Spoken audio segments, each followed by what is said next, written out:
94.9 Good FM, good news for the family. Selamat pagi, good news family di mana saja Anda berada. Balik lagi barengan Ningrum, kali ini dalam Saber Hamenja, sampean bertanya, hambanya menjawab, yang akan menjawab pertanyaan-pertanyaan Anda. Abaikan suara saya, fokus pada pertanyaan dan jawaban ya. Nah, dan buat yang sudah kirimkan WhatsApp ditunggu, nanti kita akan bacain pertanyaan-pertanyaannya dan akan kita jawab sampai mungkin kira-kira 1,5 jam perjalanan kita di hari ini. Cie. Ya, dan Ningrum sudah terhubung melalui aplikasi Zoom bersama dengan Ibu Evangelis Elizabeth Philip yang akan jawab pertanyaan-pertanyaan kita di pagi hari ini. Selamat pagi Ibu. Selamat pagi Ningrum. Apa kabar Bu? Kabarnya selalu luar biasa. Amin. Iya. Sebentar, pertanyaan saya pagi-pagi buat Ningrum. Apa? Abaikan suara saya. Kalau tadi kamu bilang abaikan suara saya. Lah yang ngomong kamu suruh mengabaikan di mana itu? Ini loh Bu, suaranya Ningrum itu lagi nggak enak banget didengerin gitu ya. Jadi fokus pada isinya aja gitu. Enak-enak aja kok suaranya masih bisa didengar mengucap syukur. Yes, mengucap syukur. Semalam sempat nggak keluar suaranya Bu, sampai bingung. Aduh, besok siaran. Benar-benar yang nggak bisa bersuara. Aduh, sampai aduh ini gimana nih pagi itu puji Tuhan cuma ngomong Tuhan besok pagi aku siaran pagi suami nanya gimana suaranya udah nih udah keluar. Keluar gini kok. Hmm. Emangnya tadi malam konser ya? Nggak keluar Enggak, suara.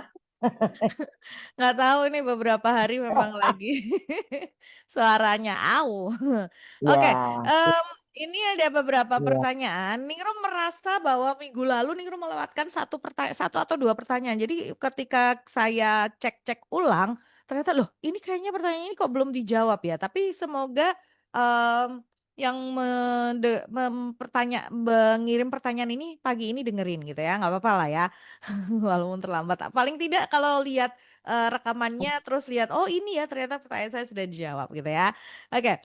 Pagi Bu Elis, pagi Ningrum. Kemarin kita udah tanpa lagi. Oh, karena beliau ini ngirim pertanyaannya dari Ya, hari Minggu sebelumnya, Bu. Jadi kita sampai gini, hah? oh, Minggu beliau ngirim pertanyaan itu hari Minggu. Jadi sempat kelupaan. Pagi Bu Elis, pagi Ningrum. Tolong tanya, apakah ada dosa besar dan dosa kecil di hadapan Tuhan? sudah, Terima kasih. Ini sudah, sudah, sudah minggu lalu ya? sudah kamu Oh, tanyain. Dosa oke besar, oke. dosa kecil sama aja. Ya, berarti sudah ya. Oke, berarti Ningrum jawab yang tadi pagi. Ibu tahu yang kirim pertanyaan pertama dari jam berapa? Jam berapa? Jam 05.23.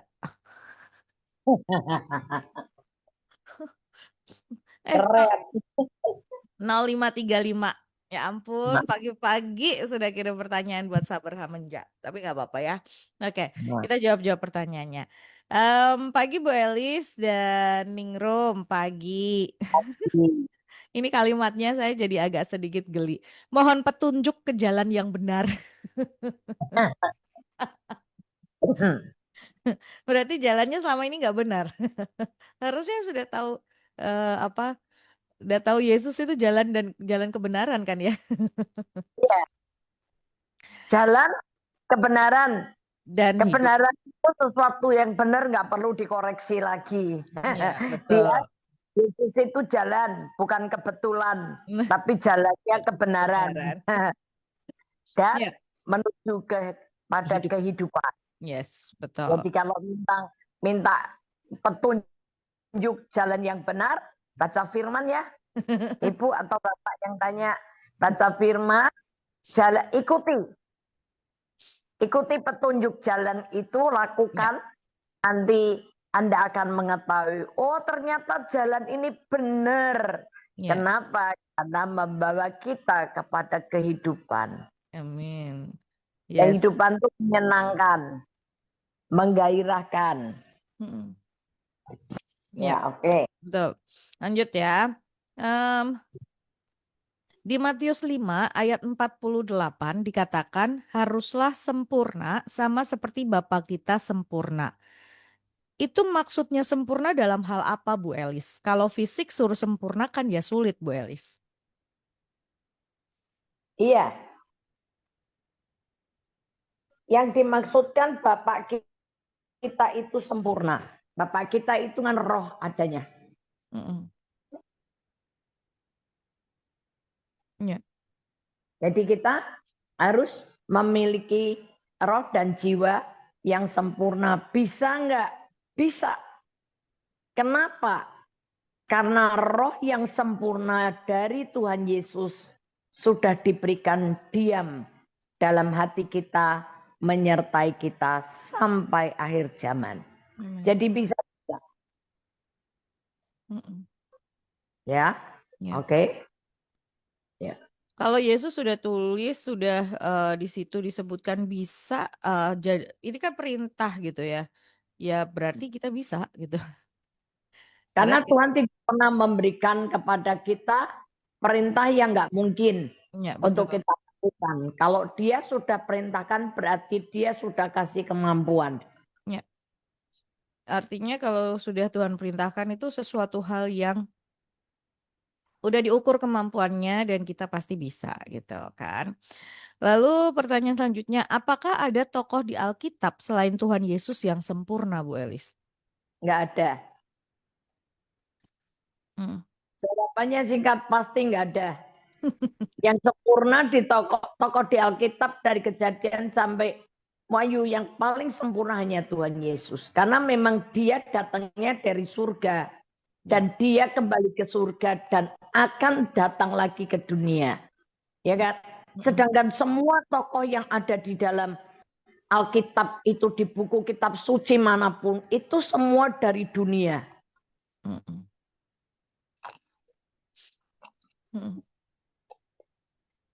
Nah, mungkin yang dimaksud oleh si penanya ini terus kemudian lah kalau di Alkitab aja yang sempurna cuma Tuhan Yesus, kenapa kita dituntut untuk menjadi sempurna seperti Bapa?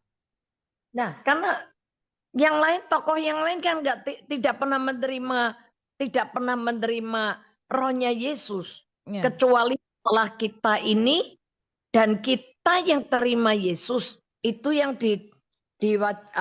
diwajibkan untuk menjadi sempurna seperti Yesus. Yang lain kan enggak. Hanya yang terima Yesus, yang percaya ke Yesus adalah Tuhan dan menerima dia dalam hatinya sebagai Tuhan dan Juru Selamat pribadinya. Itu yang diminta untuk menjadi sempurna. Kita yang sudah terima dia yang diminta untuk menjadi sempurna. Iya. Oke, semoga jelas ya. Kalau belum jelas silahkan bisa diperjelas lagi dengan kirim pertanyaan lagi. Boleh? Silahkan ya. Bu Eli, saya kan jualan gitar. Kalau misal ada pengamen atau orang yang tidak mampu, saya kasih harga murah ke mereka, apakah salah, Bu? Misal, harga normal 300, tapi karena yang beli pengamen saya kasih harga 200. Apa itu salah? Soalnya ada orang-orang yang mengatakan saya mainkan harga. Si A dikasih harga 300, tapi si B kok cuma 200. Ya, sebetulnya salah sih enggak. Cuman kalau Anda bijaksana, Anda jualnya 300 aja. Terus setelah pengamennya bayar, dia bilang, ini saya kasih kamu buat kamu pribadi. Nah, itu memang perlu hikmat. Memang dalam hal begini itu perlu hikmat. Misalnya kita tahu nih orang nggak mampu gitu ya, tapi karena kita kepengen melatih mental mereka, mereka beli, mereka bayar, kita terima dulu. Udah ya, uangnya aku terima. Ini kamu pembelian sekian. Tapi ini terus dikasih bungkus atau apa. Ini saya kepengen berkati kamu. Jadi dia beli. Tapi kita memberikan berkat di sisi yang lain. Kalau kita berlaku seperti tadi yang Anda lakukan, jual terus karena pengamen, Anda kasih 200.000, Anda bisa nggak nyalain orang lain berkata ini mempermainkan harga. Bisa. Tapi maksud Anda itu, yang baik itu, jangan sampai tidak terjadi, tapi dengan cara pakai hikmat. Ini harganya 300. Terima aja 300. Nah, kecuali dia berkata saya nggak punya uang Bu. Saya punyanya 200. Ya udah, kalau misalnya kamu punyanya 200, oke. Ini harganya 300 ya. Saya kasih kamu berkat. Tapi biar orang itu kalau pergi kemana-mana, bilangnya harganya ya memang 300, nggak 200. Nangkep ya Ningrum? Jadi orang itu harus tahu bahwa memang harganya Harganya 300. Tapi kalau dia dikasih harga 200 tuh karena dia nggak punya uang, Mm-mm. ya udah ini yang 100 saya yang tombokin. Mm-mm. Atau saya kasih kamu berkat 100. Kalau enggak dia suruh bayar aja 300 nih, bayar 300, setelah bayar 300 nya harganya 300 ya. Ya, nah ini yang 100.000 aku kasih ke kamu. Buat kamu jajan atau buat kamu belanja yang lain. Ya, Itu. ya. Jadi Ya, ini harus apa namanya 300, dia harus tahu bahwa harganya itu 300. Jadi ketika dia ditanya orang, kamu beli di sana berapa? Harga aslinya segini gitu. ya, ya, Terus tapi saya dapat diskon misalnya begitu. betul. Karena kalau kita sendiri nggak bisa konsisten, nanti kalau ada orang-orang pada sana, ya aku dihargani 200 kok. Aku dikasih harga 150. Ya, itu bisa timbul keributan. Maka kalau saya mau ngasih diskon orang, misalnya begitu ya, ya udah, nih saya kasih. Kalau enggak saya nambahin dia, nih ya kamu bayarnya 300. Karena uang kamu cuma 200 atau 250 nih. Aku yang tambahin kamu 50. Jadi harganya memang 300 gitu. Kalau duitnya cuma dia 200 ya saya kasih aja 100.000. Nih. Ya. Oke, itu ya, semoga jelas. Jadi paham ya bahwa orang yang membeli itu juga harus paham bahwa ini harganya tuh segini gitu ya, sehingga nanti tidak ada kekeliruan bahwa saya mempermainkan harga. Bukan berarti mempermainkan harga, tapi karena memang orang ini kita mau jadi berkat buat orang ini gitu. Oke, lanjut ya pertanyaannya sebentar. Ya. Em, Bu Elis, kata Bu Elis, kalau kita mau punya hati yang limpah, harus dimulai dari merasa cukup. Pertanyaan saya, kalau kita sudah punya rasa cukup, apakah kita tetap bisa berkembang dan mengalami peningkatan secara ekonomi, Bu? Kalau prinsip motivator dunia sering berkata, jangan cepat puas dengan apa yang kita raih sekarang. Ya, emang sih. Sekarang makanya hari ini kita pilih, tetapkan. Anda mau percaya dengan firman atau Anda mau percaya kepada motivator? Gitu kan. Ya.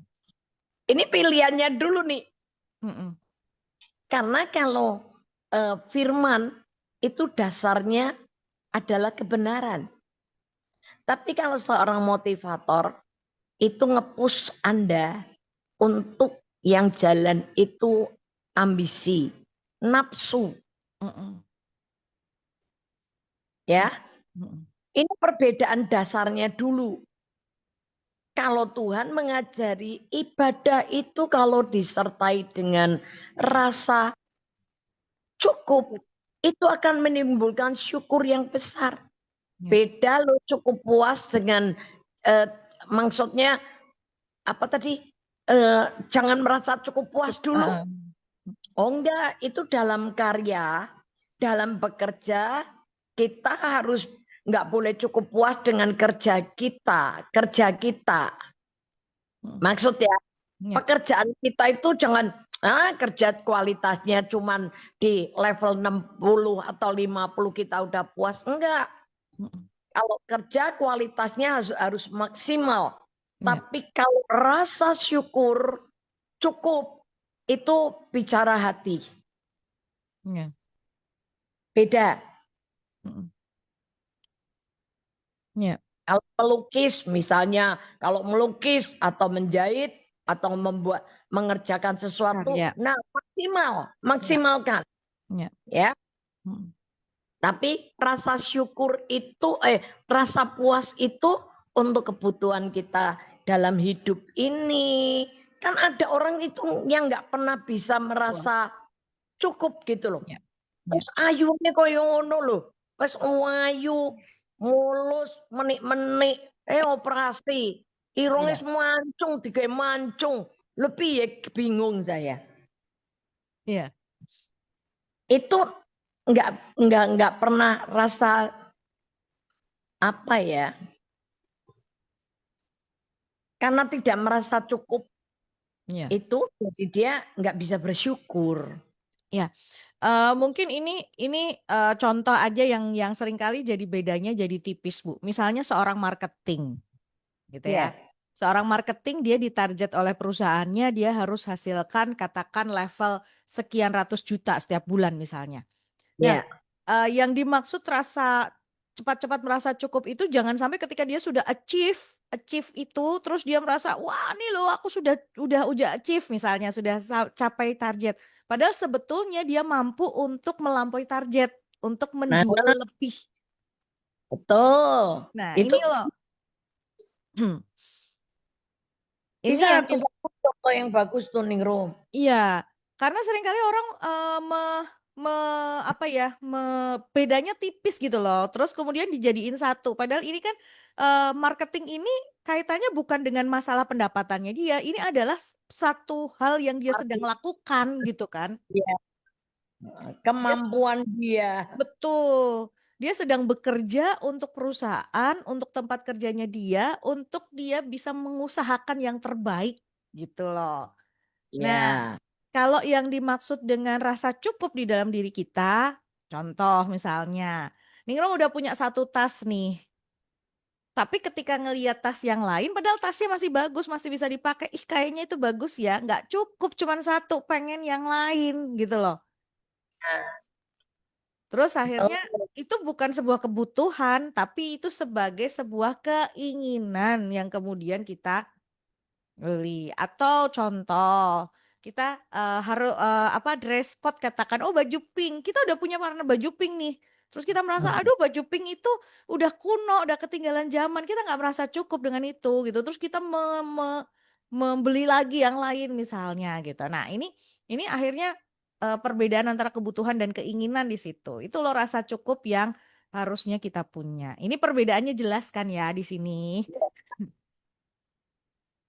Jadi kalau untuk urusannya kita mengusahakan untuk mengerjakan, mencari itu memang eh, ada ada hal yang memang harus kita usahakan dengan sebaik mungkin. Tapi kalau untuk hal-hal tadi yang disampaikan Bu Elis, kebutuhan, apa yang kita punya gitu, kita merasa karena rasa cukup itu kalau nggak kita merasa cukup, kita akan iri dengan pencapaian orang lain, iri dengan orang lain punya iya. apa, gitu. Mm.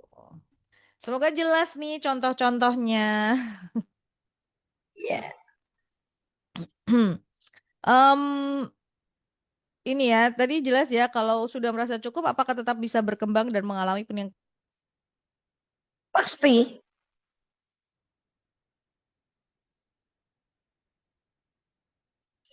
Dengan rasa cukup itu Ningrum orang akhirnya bisa meningkat enggak? Bisa. Bisa ya. Akhirnya kita bisa nabung, kita Mm-mm. bisa ini tanpa sadar kan, kita Ya, tidak menghabiskan uang itu untuk kebutuhan yang boten-boten gitu loh. Kadang-kadang kan karena rasa tidak cukup itu yang buat kita ini sudah punya yang tadi Ningrum bilang, mm-mm. kepengen beli lagi. Kalau sudah merasa cukup, uangnya itu bisa ditabung kan? Ya, bisa dipakai untuk yang lain. Iya. Oke, lanjut ya ke pertanyaan selanjutnya. Eh, Bu, istri saya dari kecil hidup susah dan menderita. Kalau setelah menikah sama saya pengen selalu belikan semua yang dia ingini, itu salah atau tidak, Bu? Eh, Gini, dalam pengertian salah atau tidak, semua baik, tapi apakah segala sesuatu berfaedah dan apakah itu membangun? Kalau itu hanya untuk tidak membangun istri Anda, tapi hanya apa yang orang bilang ngujo dia, Mm-mm. tidak bagus juga, nggak Iya, apa-apa. Ya, jadi semua keinginan boleh disampaikan, tapi tidak semua keinginan harus. harus dituruti. Iya. Tapi kalau kebutuhan diturutin. Mm-mm. Iya, Kalau kebutuhan harus dicukupin, kebutuhan ya, iya. kebutuhan makan, Pakai. pakaian. Iya, Nah, yang itu memang harus dicukupkan. iya. Tapi kalau keinginan nggak harus. Ya kalau Anda mengasihi istri itu sangat baik sekali. Tapi tinggal begini. Ya eh, doa ya mah atau sayang gitu. Nanti kalau Tuhan izinkan. Iya. Ya. Iya, jadi Tapi ke belum tentu loh. Tapi juga si istri itu yang dulunya ndak ketututan semua waktu kecil ya. Mm-mm. Tapi ketika sudah punya segalanya, dia juga enggak, belum tentu dia punya keinginan yang harus dituruti semua gitu, kelihatan enggak juga. Tapi ada juga yang kayak orang balas dendam, Oh iya iya. ada ya. Jadi kayak ya balas dendam ya apa sih? Mumpung gitu atau orang ngomong aji mumpung atau apa ya? Ya ya balas dendam sih. Nah, lebih tepatnya begitu balas dendam. Oke. Ya, jelas ya Pak ya yang bertanya ini. Lanjut. Bu Elis, saya pernah dengerin khotbah Bu Elis di YouTube tentang Yakobus 5 ayat 16. Cara memerintahkan berkat dengan otoritas itu bagaimana, Bu? Cara memerintahkan berkat dengan otoritas. Mm-mm. Ya, Anda harus tahu bahwa Anda itu punya otoritas dulu. Status Anda apa dulu, identitas Anda ini harus jelas. Hmm. Kita sadar dulu. Karena kalau kita nggak nyadari identitas kita bahwa kita ini anak raja di atas segala raja, anak Allah, Ya, ya Anda akan memerintahnya tanpa otoritas. Dikasih otoritas pun Anda masih ragu. ya, Satu, Anda tahu bahwa Anda adalah anak Allah. ya. Roma 8 berkata setiap orang yang menerimanya dikasih kuasa untuk menjadi anak Allah. Mm-mm. Maksudnya jadi ahli waris. Kalau kita anak, berarti kita ahli waris. Nah ini perlunya baca Alkitab tuh begitu. Ketika kita tahu nih kita ini anak. Oh, kita ditebus dengan darah Yesus. Kita nggak cuma dibeli pakai daun emas atau perak, tapi dibeli dengan darah Yesus. Kita dijadikan imamat yang rajani. Di ayat itu mengatakan bahwa dan kamu akan memerintah sebagai raja di bumi. Nah, kalau sudah tahu otoritasnya apa, ditebusnya dengan apa, ketika setan mau membuat kita bimbang atau setan kepengen membuat kita ragu-ragu, Mm-mm. Anda akan bisa ngomong sama setan dengan berkata, tutup mulut iblis. Tutup mulutmu iblis dalam nama Yesus. Kamu nggak punya hak buat aku bimbang dan ragu. Karena segala kuasa di surga dan di bumi yang ada pada Yesus telah diberikan kepadaku. Karena aku ini adalah ahli warisnya. Dan aku telah dibayar lunas, telah dibeli bagi Allah dari setiap suku, bahasa, kaum, dan bangsa. Dan dijadikannya aku ini imamat yang rajani dan aku akan memerintah sebagai raja di bumi. Jadi jika aku berkata kepada gunung ini beranjaklah dan tercampaklah asal tidak bimbang hatiku. Tapi aku percaya bahwa apa yang aku katakan itu terjadi. Hal itu akan terjadi bagiku. Sekarang aku perintahkan dalam nama Yesus. Semua berkat dari timur, utara, selatan, barat. Aku perintahkan lepaskan dalam nama Yesus. Engkau akan turun seperti air hujan yang lebat. Mengalir seperti sungai yang deras susul menyusul bertumpuk-tumpuk tidak berkesudahan. Mengalir masuk ke gudang-gudangku, ke lumbung-lumbungku, ke perbendaraanku. Udah. Ya. Kalau Anda melakukan itu dengan yakin, ya terjadilah. Itu saya praktek selama saya jadi anak Tuhan. Saya nggak pernah minta-minta. Tapi saya praktekkan itu. Ya, saya sudah membuktikan dan saya sudah buktikan saya punya kebutuhan apa saja. Selalu ada cara dan ada jalan yang Tuhan berikan tepat waktunya. Tanpa saya mesti minta ke sana kemari, tanpa saya mesti ngutang ke sana kemari.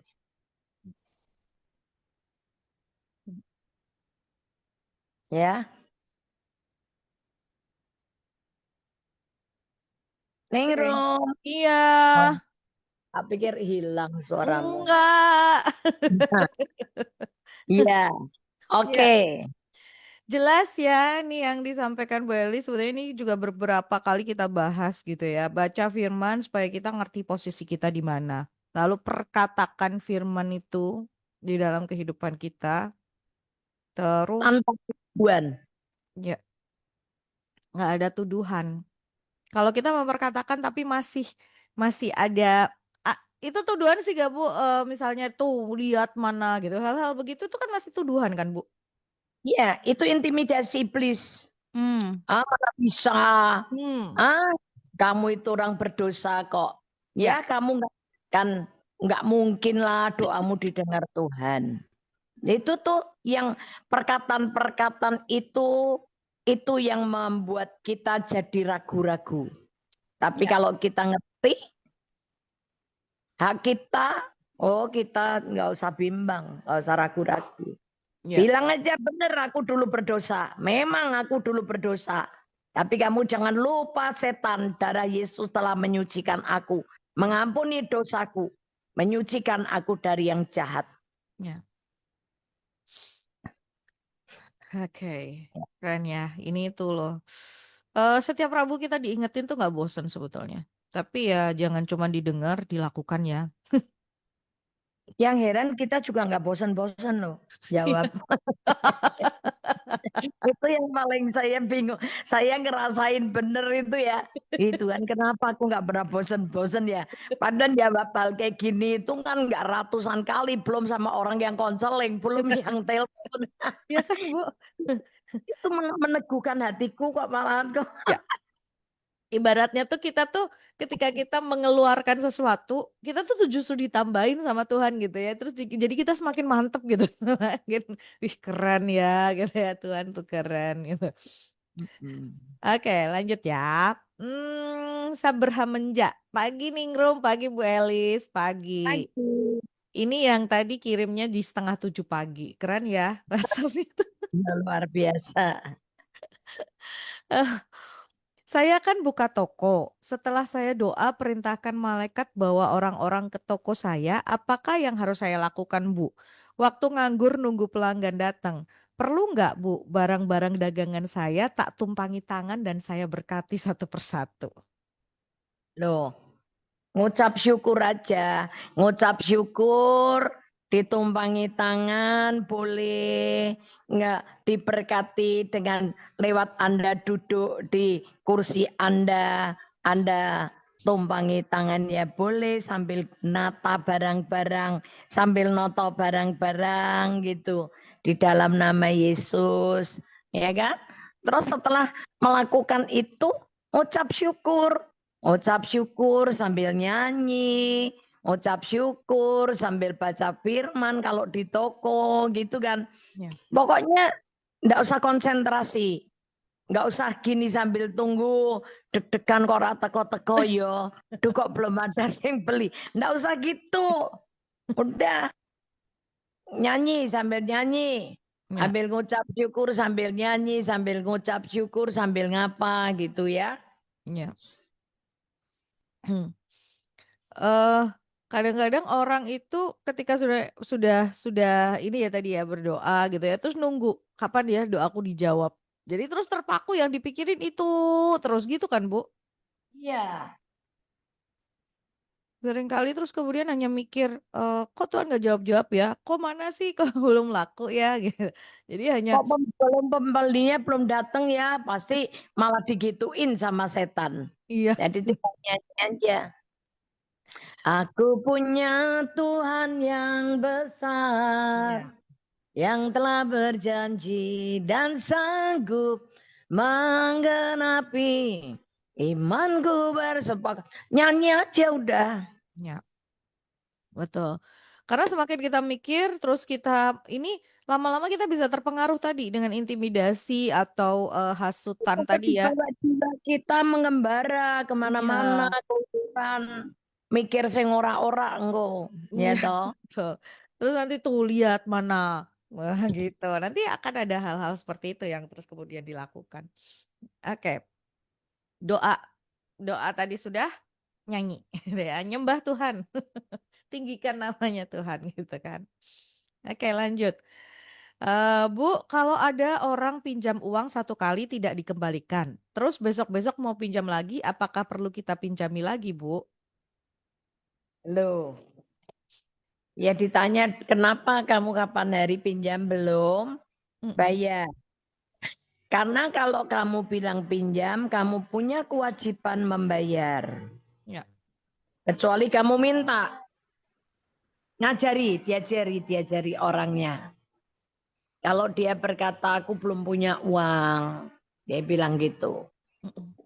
Emang kamu kalau pinjam lagi begini, kamu mau bayarnya dengan cara gimana? Kamu dapat uang dari mana? Kalau dia nggak bisa jawab, ya jangan pinjam, kasih aja. Ya. Kalau ada orang mau gitu, tanya, kamu pinjam ini, apa yang kamu harapkan untuk membayar ke saya? Misalnya gitu. Kita dengerin dulu. Kalau kita ngelihat rasanya nggak mungkin ini, dia bisa. Ya udah jangan dipinjami, dikasih aja serela kita. Mm-mm. Ya, lanjut. Sebentar. Bu, kalau orang datang ke dukun bisa jadi kaya. Tapi kenapa dukunnya sendiri miskin, Bu? Padahal dukun bisa membuat orang jadi kaya, tapi dukunnya sendiri rumahnya jelek dan miskin. Anda harus tahu bahwa orang yang mengambil ilmu dari kuasa kegelapan tidak boleh memberi tarif. Hmm. Nggak boleh minta.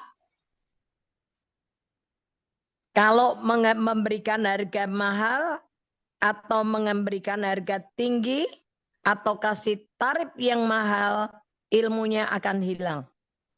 Oh. Ya itu.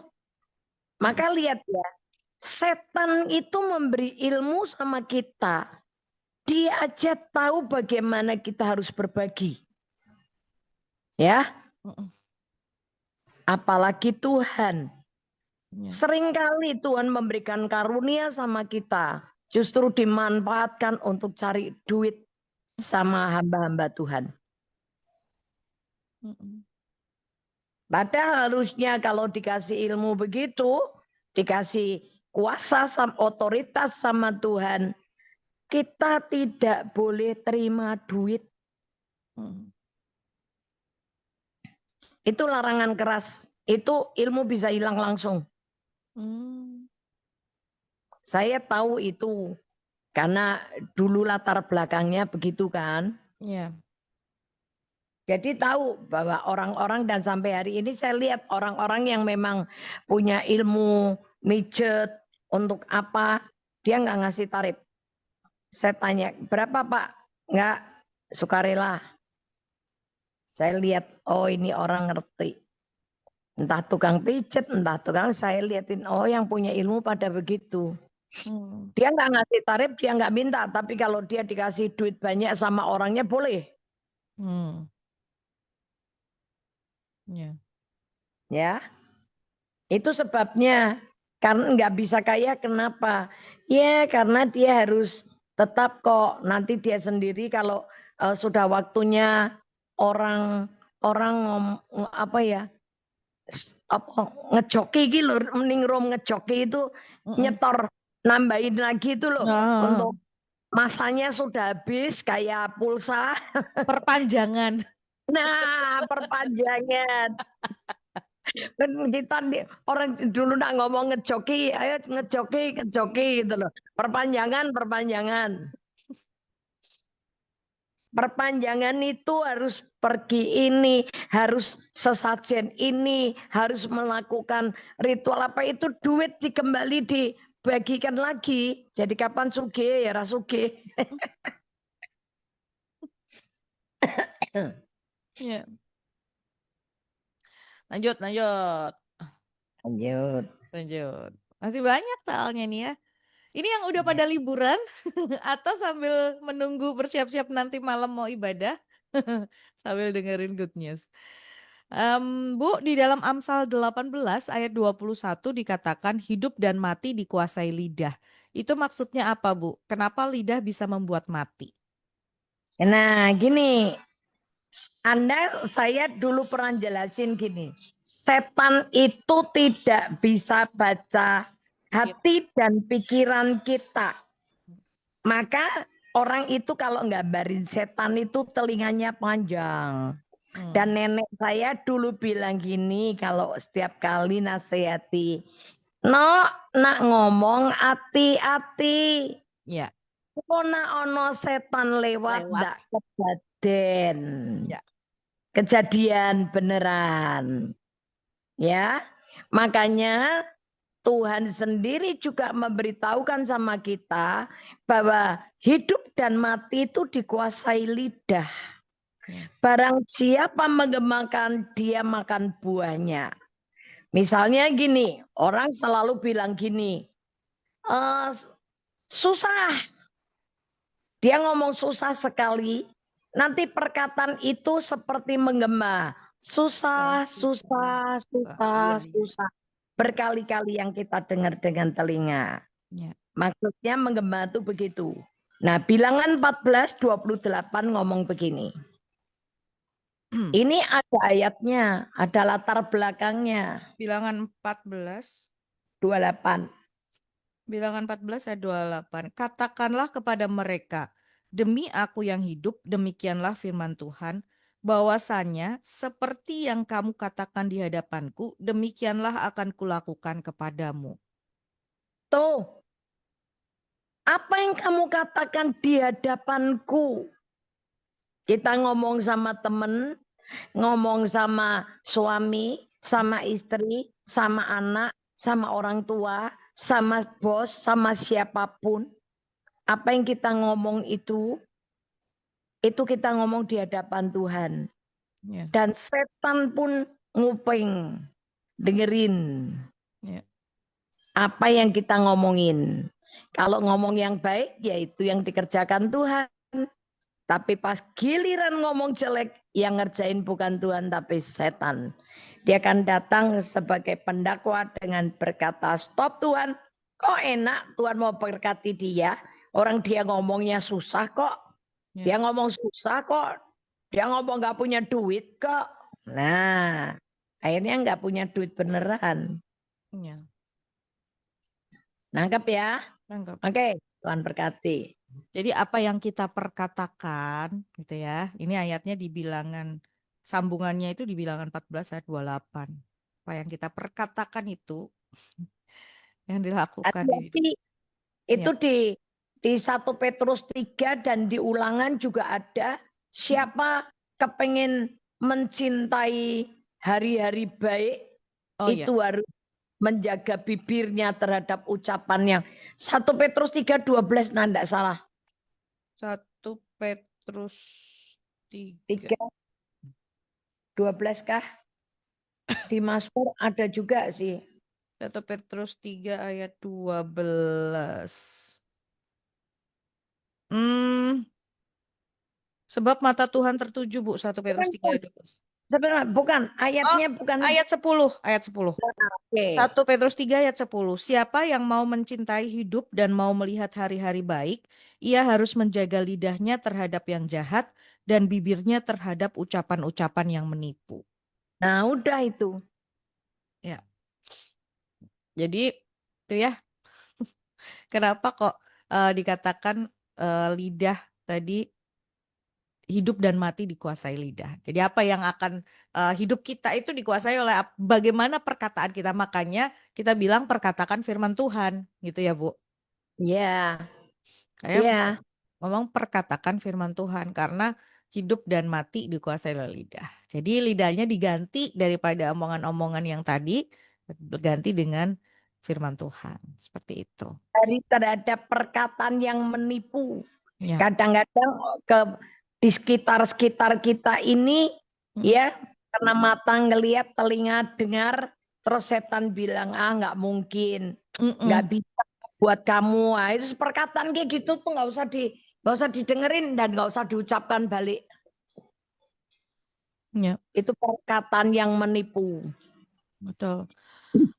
Atau semacam kita pernah ngobrolin ini gitu ya. Misalnya nih waktu itu tahun berapa ya itu orang ngomong Indonesia gelap gitu ya. Terus kita ikutan ngomong iya ya ternyata gini susah gelap dan lain sebagainya. Itu juga mempengaruhi karena itu keluar dari mulut lidah perkataan kita, bibir kita seperti itu ya, Bu. Iya. Ya.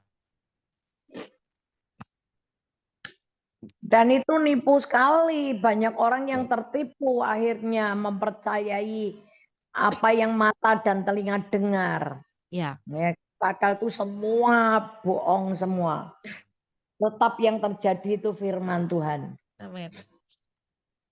Lanjut ya. Lanjut. Lanjut. Bu, ada pesan Natal tahun ini dari Bu Elis? Ini pertanyaan loh ya Bu, Ningru bacain loh, bukan Ningru. Loh, pesan Natalnya ya pasti ada toh. Lahirkan Yesus. Di Ya. Lukas 1 itu kan malaikat itu bilang sama Maria, kamu kan akan mengandung dan akan melahirkan seorang anak laki-laki dan haruslah engkau menamai dia Yesus. Kandungannya keluarin. Sudah percaya Yesus berpuluh-puluh tahun. Itu kandungan kalau nggak pernah dikeluarin bisa bunuh ibu yang mengandung dan anak dalam kandungan. Keluarin. Semua ada waktunya. Kandungan iman kita lahirkan lewat apa? Mulut perkataan kita. Apa yang iman, apa yang sudah kita percayai bertahun-tahun keluarkan lewat mulut kita. Biarkan Yesus tampil jadi perkasa dalam hidup kita. Ya. Lukas 1 ayat 30-31. Nah, itu pesannya digarisi di 31-nya. Mengandung dan melahirkan. Lahirkan kandunganmu. Nah, supaya genap yang di ayat 35 jadi perkasa. Ya. Jadi ini nyambungnya dari pertanyaan sebelumnya gitu ya. Lidah, mulut, perkatakan. Iman kita diperkatakan. Apa firman Tuhan yang kita percayai bertahun-tahun diperkatakan gitu ya. Seringkali kita justru memperkatakan apa yang kita dengar dan kita lihat dari dunia ini. Bukan iman kita yang diperkatakan. Oke lanjut.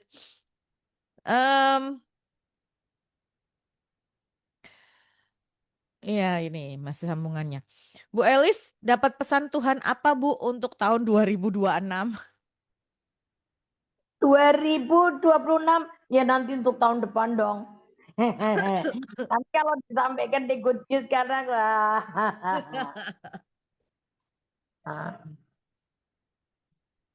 Nanti Lanjut ya, nanti orang ya. masih ada minggu depan, masih ada minggu ini.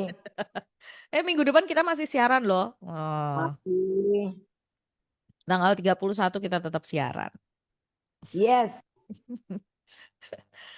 Daripada macet-macetan di jalan gitu ya, dengerin good news aja sambil macet kan, sambil dengerin good news. Tadi pagi beneran loh, di beberapa tempat tuh macet banget. Banyak plat luar kota udah masuk ke kota Semarang. Iya, Yang betul. dari luar kota lagi dengerin good news, selamat datang di kota Semarang ya, dengerin Sabrha Menja nih. Lanjut. Eh, Sorry. ada pendeta, Bu, ada pendeta yang mengajar kita untuk berdoa. Paksakan rencanamu jadi dalam hidupku. Karena daging kita lemah. Kalau Tuhan tidak paksa, tidak bisa nyampe garis akhir. Menurut Bu Elis, apakah ini betul? Menurut Anda Tuhan suka maksa nggak? Pertanyaan saya kembalikan ke Anda. Tuhan itu menciptakan manusia aja dengan free will, kehendak bebas. Ya, Tuhan itu Tuhan yang nggak pernah punya sifat suka maksa orang. Yang suka maksa orang itu setan. ya, Ya, kalau saya tidak akan berdoa kalau itu bukan karakternya Tuhan. Nggak usah dipaksa. Tuhan itu tahu kok mengerjakan rencananya dalam hidup kita tanpa harus maksa-maksa. ya. Kenali karakter Allah kita. Ya, maka ada banyak misalnya pendeta bilang gini, hati-hati ya nanti kalau Tuhan marah lo ya sama kamu ya. Itu nanti kayak Musa dan Harun. Hmm. Tuhannya nggak pernah marah sama orang Israel yang ngeluh. Yang Tapi marah mereka yang jengkel Musa dan Harun. Akhirnya Musa dan Harun yang tidak bisa masuk ke tanah perjanjian. ya, Karena dia tidak menghormati kekudusan nama Tuhan. ya, Nah, kalau mau makanya gini loh. Yang 1 Yohanes 5 itu ngajari kita. Coba dibaca yuk. Dan inilah keberanian percaya kita kepadanya. 1 Yohanes 5. Ayat 14. 1 Yohanes 5:14 dan inilah keberanian percaya kita kepadanya, yaitu bahwa ia mengabulkan doa kita. Jikalau kita meminta sesuatu kepadanya menurut kehendaknya. Tuh. Ya kan? Tuhan itu mengabulkan doa kita kok. Ya. Jika kita memintanya menurut apa yang dikehendaki Tuhan. Mm. Ya. Nah itu saya nggak pernah mau berdoa aneh-aneh nurut pendeta A, B, C. Yang saya akan lakukan seperti Alkitab katakan. Ya. Karena seringkali orang itu menyetarakan Allah itu dengan kita manusia. Ya. Loh mau kita Bapak gini, loh kita bukan Tuhan, Tuhan kan bukan kita. Ya. Ya, oke. Em, Tuhan tuh gak pernah maksa dan dia punya caranya untuk membuat kita bisa ikut sampai sampai menggenapi gitu ya. Dan Iya, itu kedaulatannya Tuhan yang luar biasa sebetulnya. kan itu kalau memang itu sudah bagian kita, Iya, Tuhan tahu bagaimana caranya nuntun kita sampai yes. kita genep di situ. Gak mungkin kita bisa lari dari kehendak Tuhan. Yunus itu loh, mau Iya. lari-lari disuruh kan dia nggak mau, dia pergi naik kapal apa dicegat sama Tuhan? Enggak, Mm, dibiarin aja. ya. Caranya sesuatu yang nggak kita pikirkan loh. Perut Iya. ikan. Ya. Jadi kalau misalnya mm, kita dipaksa, ini kita tuh sedang mempersonakan atau menggambarkan Tuhan seperti kita gitu ya. Kita itu kalau pengen anak kita lakukan sesuatu, kita maksa kan. Itu manusia banget gitu loh. Kemudian Karena kita terbiasa melakukan itu, kemudian kita berpendapat bahwa Tuhan akan melakukan itu kepada kita. Betul, pinter ningrum. Padahal kan nggak gitu, firman Tuhan nggak ngomong seperti itu. Lanjut ya, semoga jelas ini jawabannya. Bu, pelayanan itu apa hanya di dalam gedung gereja? Kalau misal saya memberikan kursus gratis untuk orang-orang yang tidak mampu, apakah itu sudah termasuk pelayanan? Oh, itu ya sangat dong ya. Betul sekali. Mm-mm. Kita jangan dibatasi dengan kegiatan, kegerakan kita jangan dibatasi dengan 4 tembok gereja. Ya. Kita ini jadi orang Kristen yang tidak eksklusif. Justru harus kita ini keluar. Ayo jangan ngumpul di dalam terus. Kalau terangnya ngumpul semua, nggak berfaedah. Ayo kita harus keluar. Bapak apa Ibu sini yang ngomong. Kalau mau ngajari punya apa saya juga mau loh. Itu loh kelompok pemulung dan tukang apa tuh ngamen di jalanan. Terus tuh saya ada anak-anak dari Wamena Papua perlu dikasih apa namanya Keterampilan. keterampilan tuh. Mereka seneng loh. Ya. Saya juga mau ya Bu atau Bapak. Mumpung ngomong itu bagus sekali. Ya. Ya. Lanjut. Boleh gitu ya. Pelayanan itu malah justru sebetulnya kalau ada di gereja itu kan ya harusnya di gereja kita ambil api, kita bawa keluar. Gitu ya. Prinsipnya kan seperti itu. Di luar kita harus Iya, tetap jadi terang. Jangan kemudian kita terang-terangan, paling terang siapa di dalam gereja. Nggak kelihatan. iya, iya, iya. Betul. Lanjut. Em, Bu, sebetulnya boleh nggak sih kita anak Tuhan nyanyi lagu-lagu pop dunia? Loh, yang larang siapa? Nggak ada yang larang, tapi dengerin. Kalau kata-katanya apa kayak ya? Aku jatuh dan tak tahu jalan pulang. Tenggelam dan lo yojo nyanyi kaya ngono.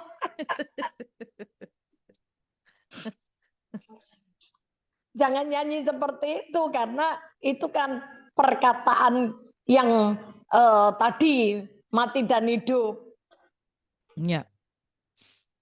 Kalau diganti apa namanya Liriknya. lagunya itu tapi kata-katanya diganti liriknya aku jatuh dan bangkit lagi dan aku tahu jalan pulang ke rumah itu di mana. Ya, yang pilih yang tadi ya kalimat-kalimatnya baik, membangun gitu ya. Ada banyak kok lagu-lagu yang liriknya baik gitu kan. Karena gini loh ya tadi semacam kita ketika kita memuji Tuhan kita nyanyi. Kalimat yang kita keluarkan dalam nyanyian itu seringkali tanpa sadar masuk ke dalam pikiran kita terus kemudian ya itu tadi membangun sesuatu. Jadi ya itu tadi pilih yang baik gitu ya. Itu kan kita perkatakan, kita yang memperkatakan. Boleh gitu ya. Saya aja lagu rohani aja. Mm-mm. Lagu rohani aja nggak saya kalau nyanyi saya mesti milih-milih kok. Misalnya gini, karena salibmu ku hidup. Mm-mm. Saya kalau nyanyi itu saya ganti. Mm-mm. Saya nggak mau karena salibmu. Lo penjahat ya matinya di kayu salib, disalib. Ya. Tapi saya nyanyi, karena kau disalib, ku hidup. Karena kau disalib, ku menang. Karena Yesus disalib, aku hidup, aku menang. Gitu loh. Mm-mm. Bukan karena salibnya. salib itu cara apa ya, orang dieksekusi tahun-tahun itu Ya. di zaman kerajaan Romawi kayak begitu. Ya. Jadi makanya yang disalib bukan cuma Yesus tapi penjahat di kayu salib juga kan. Ya. Itu Nah, itu. metode penghukuman penjahat di masa Iya, Yesus betul. itu. Nah, terus yang saya seringkali ngomong misalnya gini, jadikan aku Tuhan rumah doamu. Jadikan aku. Saya nggak mau nyanyi itu. Jadikan itu belum jadi. Minggu depan kita nyanyinya lagi. Jadikan aku Tuhan rumah doamu. Berarti aku belum jadi lagi. Bulan depan nyanyinya jadikan aku, tahun depan jadikan aku, 10 tahun lagi ngomongnya jadikan aku, enggak pernah jadi, setan tertawa. Hahaha, betul. Kamu jangan pernah jadi rumah doa. Ya. Tapi saya ganti. Kalau semua lagu orang lagi nyanyi begitu di gereja, saya nyanyinya paling lain. Inilah aku Tuhan, rumah doamu. 1 Korintus 3:16 loh. Ini loh aku Tuhan, rumah doamu. Ya. Hasilnya beda nggak? Beda. Beneran jadi saksi Tuhan, jadi rumah doa. Ya. Ya. Jadi nggak usah dioyak-oyak tiap hari Senin ya datang aja ke gereja doa. Karena punya kerinduan hati. Loh saya ini pelayanan dimanapun ya, di Jakarta ya, selesai jam 9 malam saya langsung cus pulang ke Semarang. Kenapa? Karena hari Senin mau doa di kota Semarang. Yes. Itu ada yang paksa saya? Tidak. Ya. Ada yang bilang, Bu besok datang. Ada yang itu, enggak. Itu karepku dewe, karena hatiku dewe. Ya. Ya. Ya. Oke. Ini kayaknya menjawab pertanyaan selanjutnya, karena ini pertanyaan selanjutnya tuh gini. Ibu, ada lirik lagu rohani yang kata-katanya jadikan aku bait sucimu yang kudus dan yang tiada bercela. Misal saya ganti kata-katanya menjadi inilah aku bait sucimu yang kudus dan yang tiada bercela, salah atau tidak, Bu? Oh Tidak. itu Tadi ya, tadi sudah bagus. bagus. Tadi sudah dijawab oleh Bu Elis ya dengan contoh lagu yang tadi. Lanjut. Di kitab Amsal dikatakan banyak yang menyebar harta tetapi bertambah kaya. Itu maksudnya menyebar harta kemana, Bu Elis? Ya maksudnya pengertiannya nggak terus menyebar harta di jalan, nyebar duit di jalan. Oh enggak gitu. Misalnya kita lihat ada orang butuh, misalnya ada pekerjaan Tuhan yang membutuhkan, terus ada ini bencana alam, terus ada nanti kita mau keliling kembali berdoa untuk memberkati Indonesia ke Pulau Jawa, kita akan keliling pendoa syafaat hari Senin, yang setelah hari Senin itu besoknya akan jalan keliling ke Pulau Jawa lagi. Itu kan kayak begitu kan, membutuhkan dana. Ya itu dibagi menabur hartanya tuh di situ, di tempat yang tanah yang subur. Ya. Ya, terus ada orang yang membutuhkan begitu. Ya, itu namanya menabur. Menabur harta. Menyebar harta gitu. Menyebar harta. Disebar. Iya. Ya, lanjut. Sebetulnya yang harus kita hafalkan itu perintah-perintah Tuhan atau janji-janji Tuhan, Bu? Yang kalau saya nih ya perintah. Supaya selalu kita ingat perintahnya Tuhan itu apa aja ya. Perintahnya. Karena begitu perintahnya dilakukan, janji itu Tuhan yang lakukan. Dan Tuhan kita ini nggak pernah lupa. Nggak kayak kita Kita manusia kalau sudah janji, lupa apa toh aku janji apa toh mbak kamu. Itu enggak.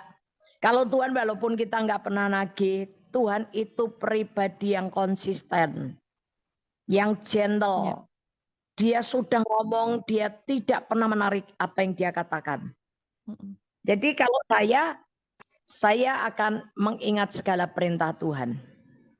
Nah, kalau mau lengkap ya nggak apa-apa. Lengkap lagi itu jauh lebih bagus. Jadi nanti ketika itu terjadi, setan nggak bisa bilang ini, itu karena aku yang ngasih, enak ngaku-ngaku dia. Tuhan loh yang janji sama saya, ya kan?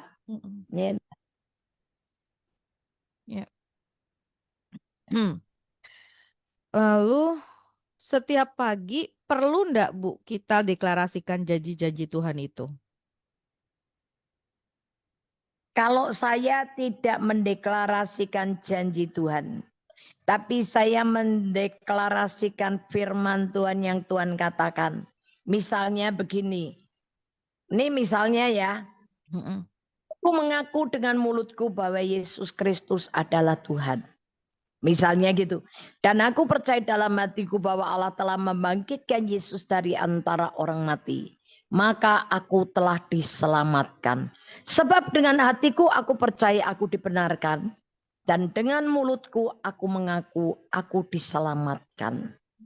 Aku percaya karena aku telah mengakui dosaku. Maka Tuhan Yesus adalah Allah yang setia dan adil. Kau mengampuni dosaku dan menyucikan aku dari yang jahat. Aku percaya dosaku yang merah seperti kirmisi telah kau jadikan putih seperti salju. Dosaku yang merah seperti kain kesumba telah kau jadikan putih seperti bulu domba.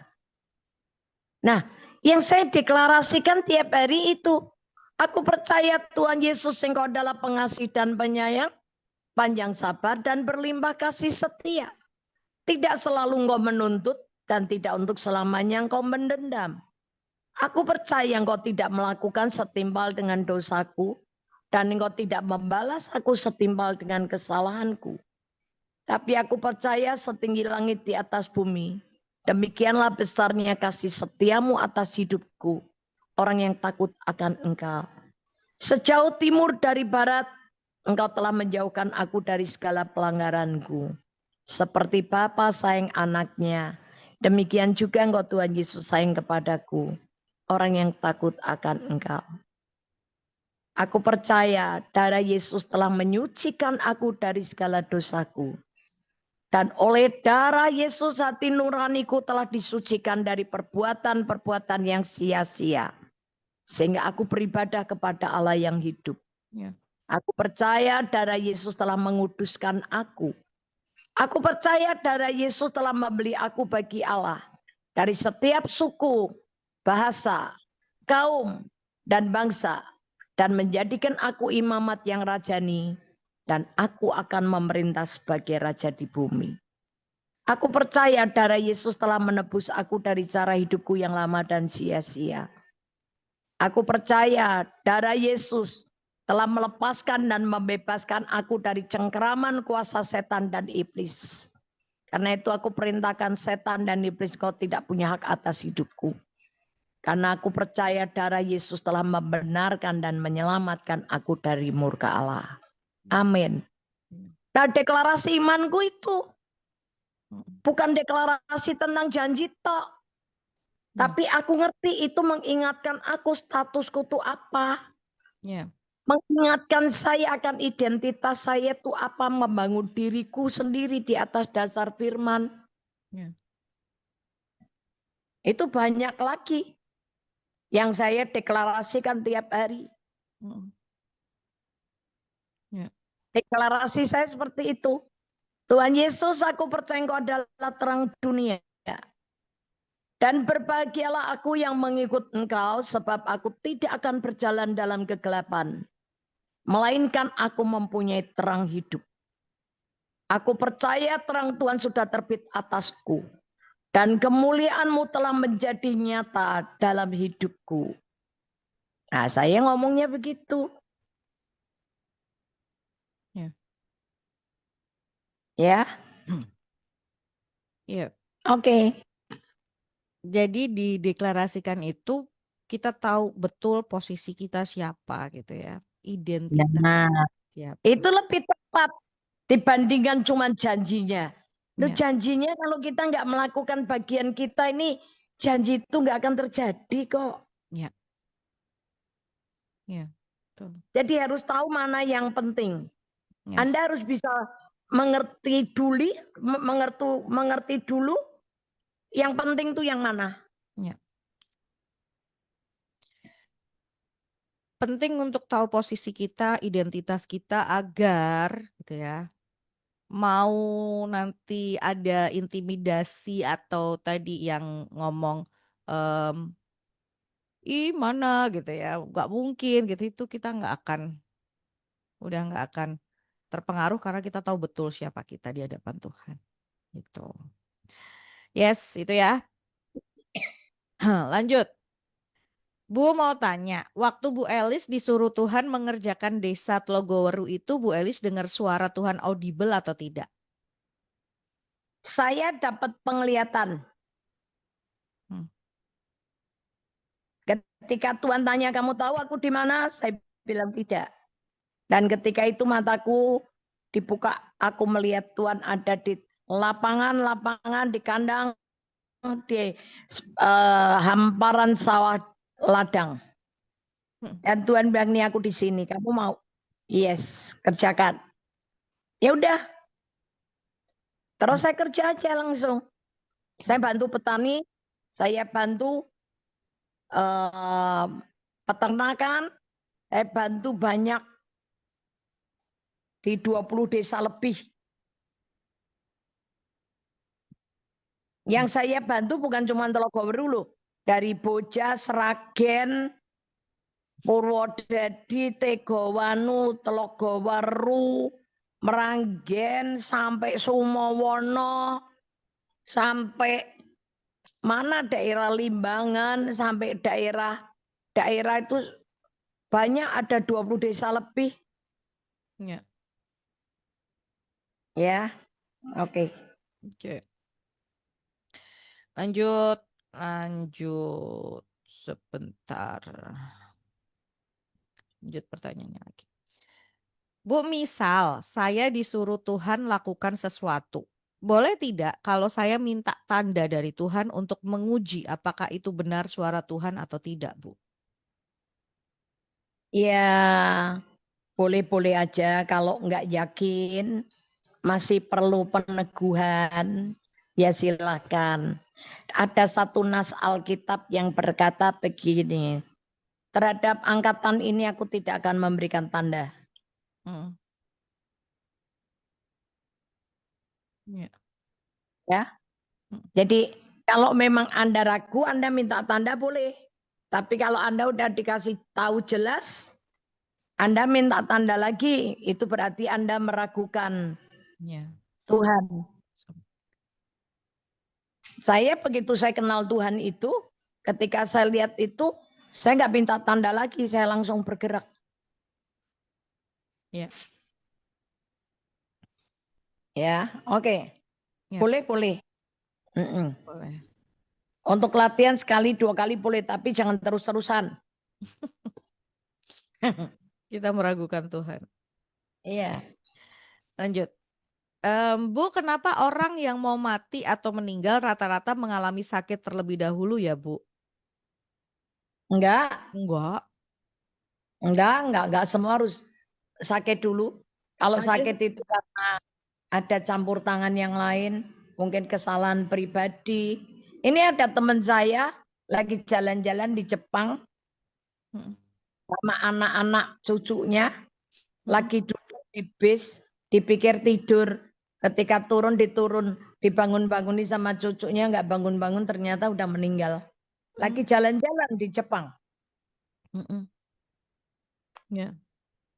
Terus itu orang GPDI, jemaat GPDI Tanah Mas itu, Mm-mm. dia bangun pagi, suaminya mau pergi ke Mana doa pagi? Oh, dia tidur lagi. Suaminya pulang, istrinya udah meninggal dalam kondisi tidur. Ya.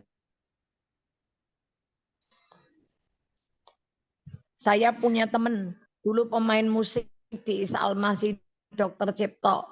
Ya. Dia lagi doa pagi berlutut, doa pagi, meninggal. Jadi nggak harus kok. Semua punya cara dan punya jalan.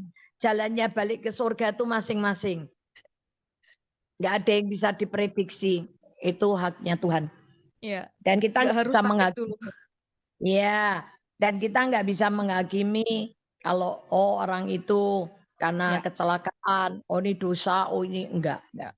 Ya. Tapi kalau yang sakit dulu itu biasanya itu tidak menjaga bait Allah tubuhnya. Ya. Makanannya suka sendiri itu.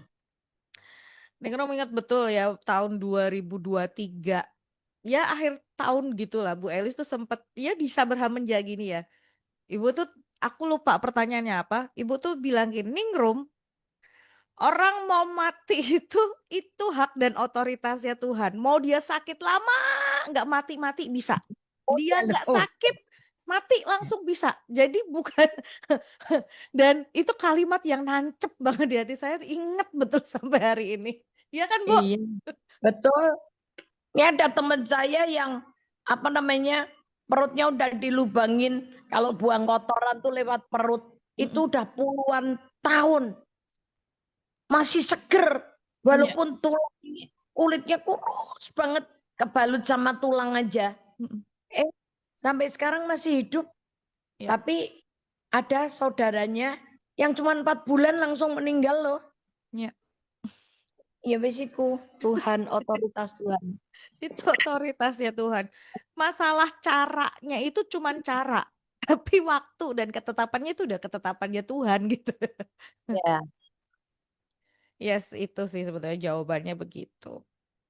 Lanjut. Bu, kalau kita sedang mengalami sakit atau masalah, boleh atau tidak kita berdoa tanya ke Tuhan, kenapa ini terjadi? Kenapa aku sakit? Kenapa aku mengalami ini? Salah atau tidak kalau kita berdoa seperti itu? Ya pastinya pertanyaannya yang salah ya. Harusnya jangan tanya sama Tuhan dulu. Tanya dulu sama diri kita sendiri dulu. Ya, Tubuh kita apa yang kita makan dulu. ya, Ya, banyak orang itu yang sakitnya membara atau menjeladah gitu loh. Soalnya banyak sekali karena dimulainya tuh karena gula. ya. Makan yang tidak terkontrol sehingga sakit. Itu kan. Udah. Ya, perlu pengendalian lidah ini memang perlu. Kendalikan. Kalau yang sakit begitu loh ya. Ya, Eh, Daud itu di Mazmur gini. Dia sakit karena apa sakit hati. Sakit hati itu membuat dia bisa tergeletak di atas tempat tidur sakit. Orang itu sakit bisa karena salah makan, karena nggak bisa ngekang nafsu, ya. Yang ketiga karena sakit hati, ya. Yang keempat ya atas izin Tuhan itu semua bisa terjadi karena atas izin Tuhan. ya. Jadi jangan semua Tuhan kenapa aku begini? Lah cara hidupmu kemarin aja nggak benar gitu ya.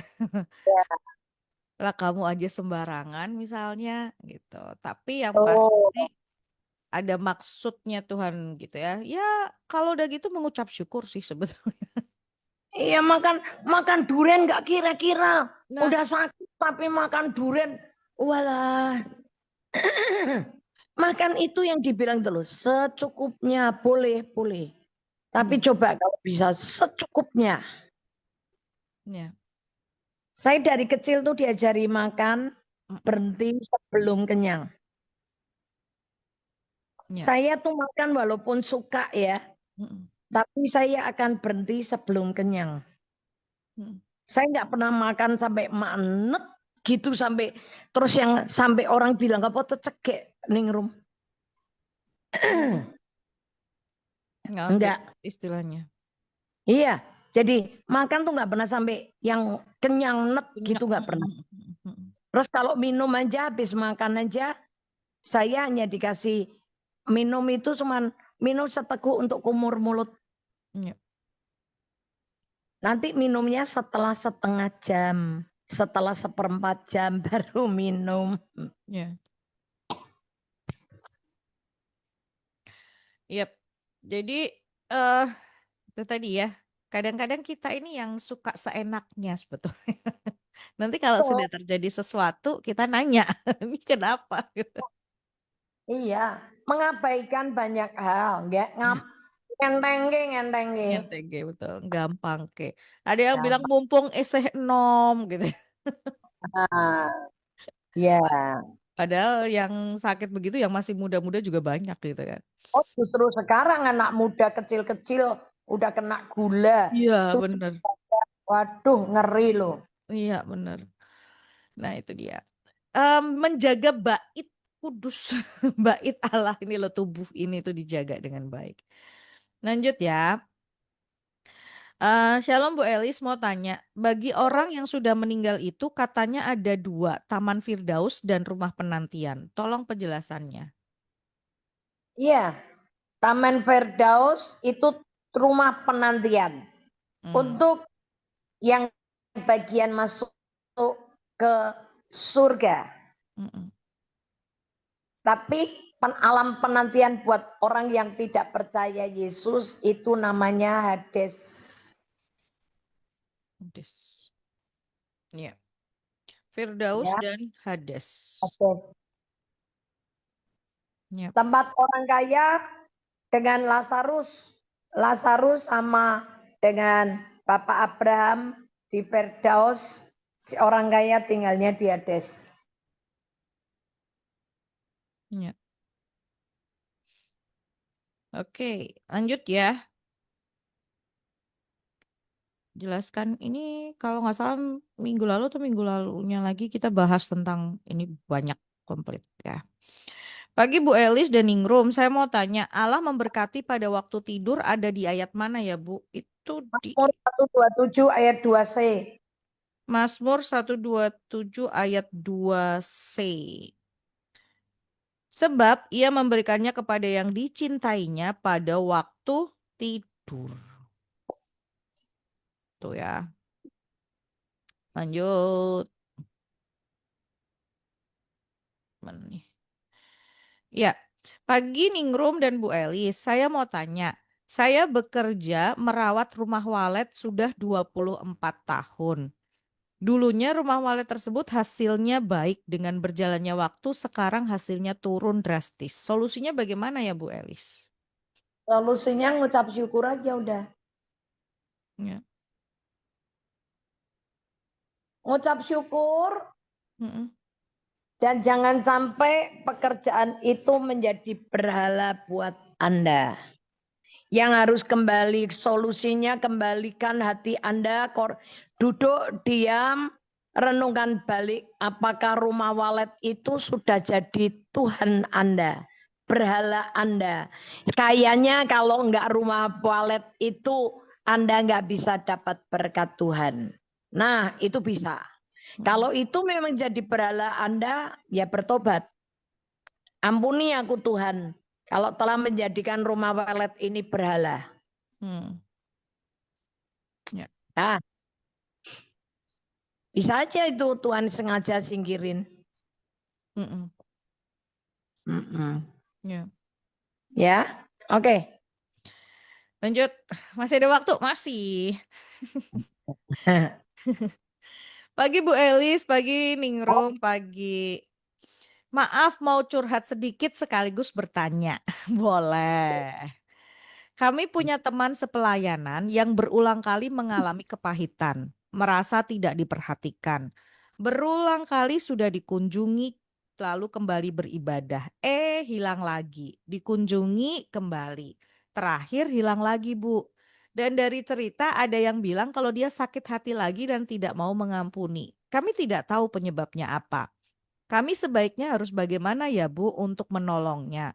Kalau beliau ini bilang sulit mengampuni Bu, apakah tetap dikunjungi atau gimana?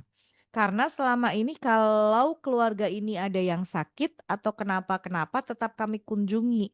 Tapi kok belum mau balik lagi untuk yang terakhir ini. Terima kasih Bu untuk sarannya. Satu, ini bicara tentang karakter orang.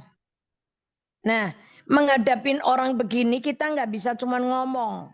Bukain ayat, diajak baca ayat bersama. Baca firman bersama-sama, ini loh. Kalau kamu nggak ngampuni itu begini. Kenapa kamu kok seringkali sakit hati, kecewa sama banyak orang? Dikorek di situ. Apakah karena memang hatinya dia yang luka, yang nggak pernah terselesaikan di masa dulu? Ya. Itu bisa. Ya. Saya dulu karena luka dari kecil, saya nggak pernah bisa ngampuni orang. Tapi begitu saya terima Yesus, saya baca firman, saya dipulihkan. Firman ini membersihkan hidupku dan membalut luka hatiku. Ya. Dari saat ke saat sampai sekarang, karakter saya berubah. Yang dulunya tersinggungan, ngamuan, gampang pure, ya berubah total. Karena kalau bukan Tuhan yang jamah nggak mungkin saya berubah. Saya ketemu dengan orang yang kepahitan, dengan banyak orang. Hampir semua orang pahit. Saya bilang sama dia, ini memang kamu yang diincar Tuhan. Karakter kamu. Kalau kamu nggak pernah menang, kamu akan ngulang. Kamu akan ngulang lagi. Dan kamu akan marah dan kamu akan kecewa sama semua orang. Ya. Ya. Jadi jangan hindarin lagi, sekarang hadapi. Sampai kamu sendiri menang.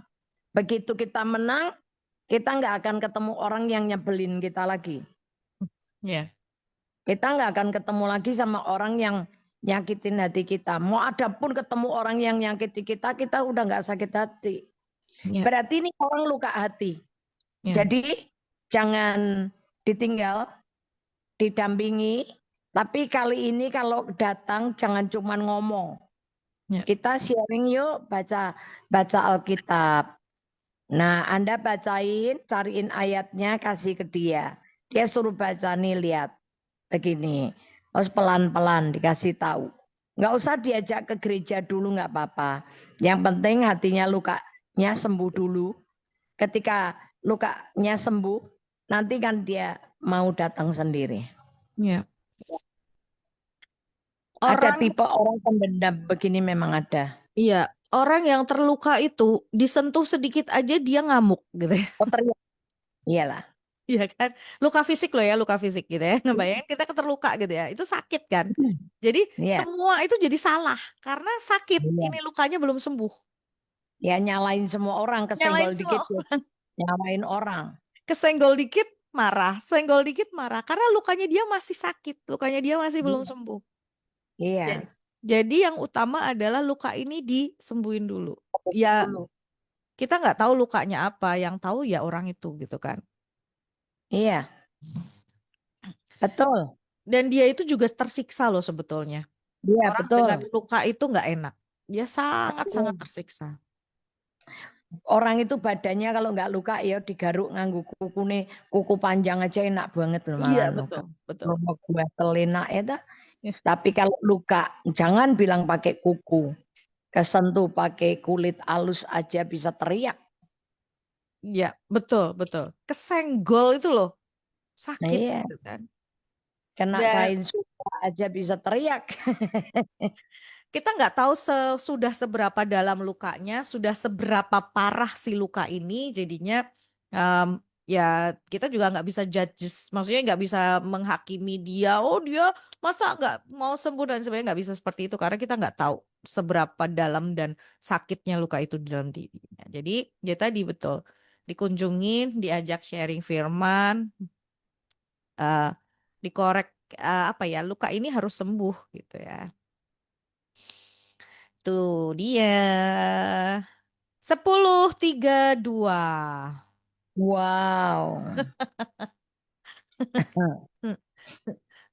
Ternyata 10-3-2.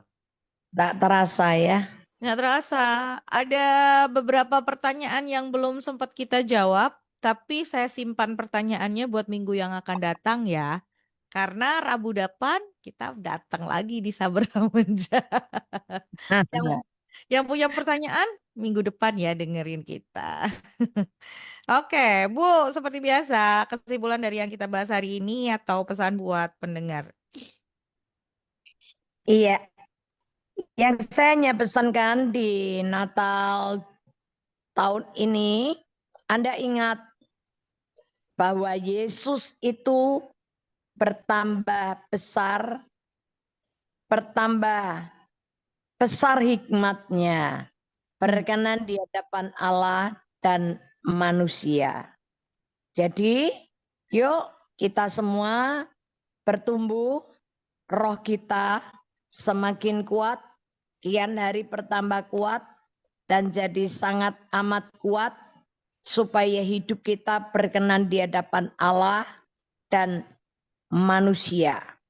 Dan hikmat kita pun bertumbuh dalam kita, sehingga kita membutuhkan hikmat ini menghadapi dunia dengan segala tantangannya. Kian Amin. hari tambah hari kita perlu karunia membedakan roh untuk bekerja dalam hidup kita, supaya Anda tidak diadu domba antara satu dengan yang lain. Ketika Anda dan saya lihat podcast, ketika Anda dan saya mendengar apapun, karunia membedakan roh ini akan membuat kita tajam. Mana yang betul dari Tuhan, mana yang harus kita singkirkan. Amin. Tuhan Yesus memberkati. Tuhan Yesus memberkati. Terima kasih, Ibu. Selamat Natal, Ibu. Tuhan berkati. Dan berkati. Ya, terima kasih buat Anda, Good News Family, pendengar yang sudah bergabung bersama dengan Ningrum di kesempatan hari ini. Terima kasih untuk kebersamaannya, terima kasih untuk atensinya. Selamat merayakan Natal bersama dengan keluarga dan orang-orang terkasih. Selamat beribadah di nanti malam dan besok. Kiranya kasih setia Tuhan, anugerah Tuhan terus melimpah di dalam kehidupan setiap Anda. Untuk pertanyaan yang belum terjawab, minggu depan, Ningrum balik lagi untuk jawab pertanyaan Anda. Di mana kalau nggak di Sabar Hamenja. Sampean bertanya, namanya menjawab. See you.